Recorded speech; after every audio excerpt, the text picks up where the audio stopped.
Welcome back to One Caribbean News. Well, 2022 marks the second year in a row that Trinidad and Tobago did not have its typical major carnival festivities, of course, due to the pandemic.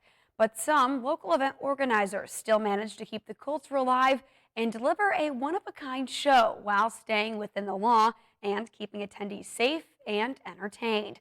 Today, our Damian Sogren has more on this unique event.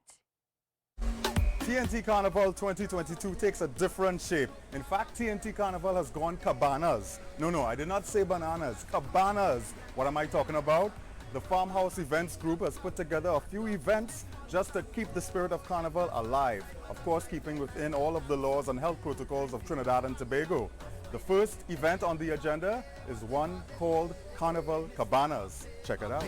Mr. Happy Papi, Mr. Happy Papi, yeah, what they calling me, Mr. Happy Papi. The popular safe zone venue known as the Queen's Hall Garden Theatre was definitely the place to be on TNT's Carnival Friday. Carnival lovers who hadn't seen each other in 2 years happily reunited to a true mix of music, ambiance, entertainment and carnival culture with all COVID protocols in place. Any issue that I face, I let the Almighty solve them. Life too sweet, I can't complain. The only constant is the change, and we go touch the road again. So as long as you call my name, then I will answer. I'm a happy camper, and love is my sponsor. Oh, and as long as I'm man of life, then I will. Earlier on in the day, we caught up with the event's promoter who shared more on the inspiration behind the Cabanas concept.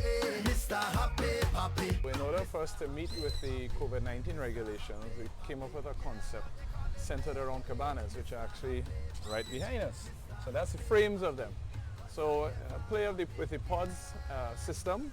So it's a 10-foot by 10-foot frame we're going to wrap in cloth to try to allow people to stay within the frames of those tents to ensure that we're not congregating in more than 10, because the regulations are you cannot congregate in more than 10. A very festive carnival type atmosphere, but with this structured system in place. It's a bring a bottle so you can consume at your own pace, but we intend to have many of the big name DJs and artists that one would expect at a typical show. And definitely Carnival Cabanas was a show.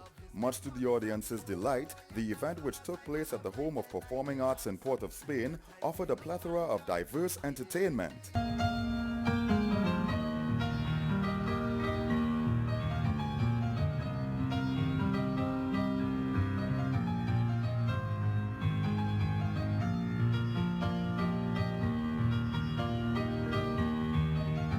Patrons in cabanas and socially distant safe zones fully embraced performances by some of the 2022 Carnival season's top soca music hitmakers.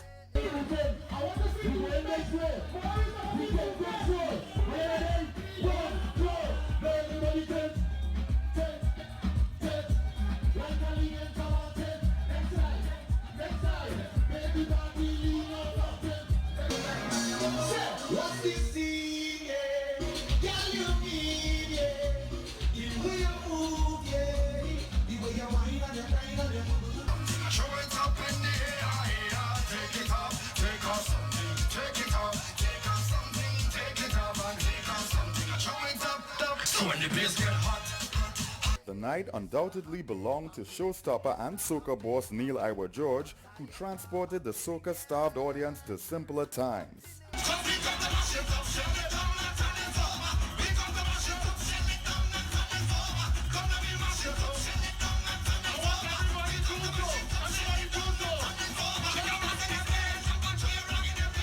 By all accounts, Carnival Cabanas was a much-needed Carnival Friday grand reunion. Where will the Farmhouse brand end up next? Stay tuned to find out. TNT Carnival Weekend continues. Carnival ready! Carnival 2022! All right, thanks so much for that report, Damian. Well, still to come here on One Caribbean News, the community in the Virgin Islands come together to remember and celebrate the life of Addie Otley, the longtime pillar of the U.S. Virgin Islands, who recently died. Coming up, we'll hear from friends and family at a memorial service this week. That's straight ahead.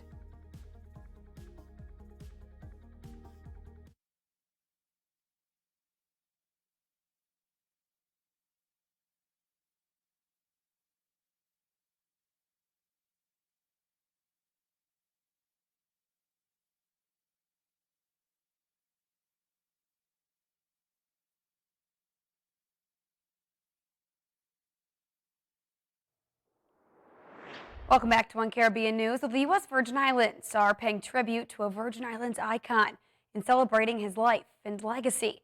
Addie Otley, the beloved radio and television host and former senator and lieutenant governor, recently died at the age of 80. On Tuesday, hundreds of people gathered for Otley's celebration of life and service at UVI's Sports and Fitness Center. Our Allie Bourne-Vanek reports. The Virgin Islands community is coming together to pay tribute and honor the life of a politician, philanthropist, and broadcasting legend, Addie Otley. Here at UVI Sport and Fitness Center, this is the second of two celebration of life ceremonies for Addie Otley, who gave his all to the U.S. Virgin Islands. You know, first of all, I want to thank my mother for lending Addie to the Virgin Islands because, you know, she was second or third because of what he did for the people. You know, and it's a very tough thing. So, thank you, Mom. Thank the people of the Virgin Islands for the love, the support. I mean, it's been tremendous, overwhelming.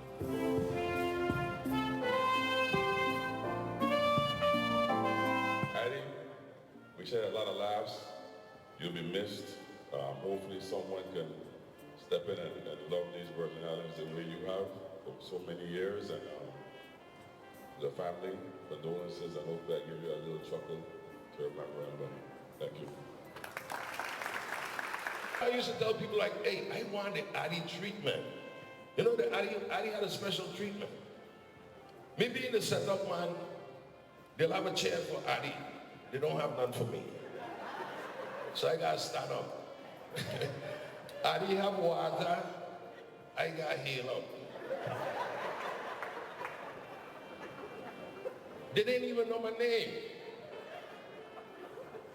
Everyone referred to me as Addie brother. I said, wow.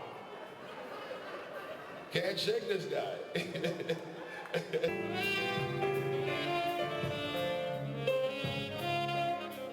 Daddy, without a doubt, you're the most influential, charismatic, humble, and sacrificial man I know.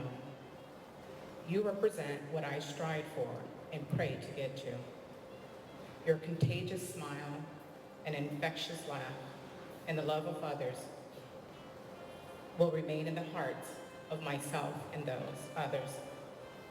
I only pray that everyone that has encountered my father will not let what he did for this community die, but pick up the baton and run with it. It's up to us to continue his legacy.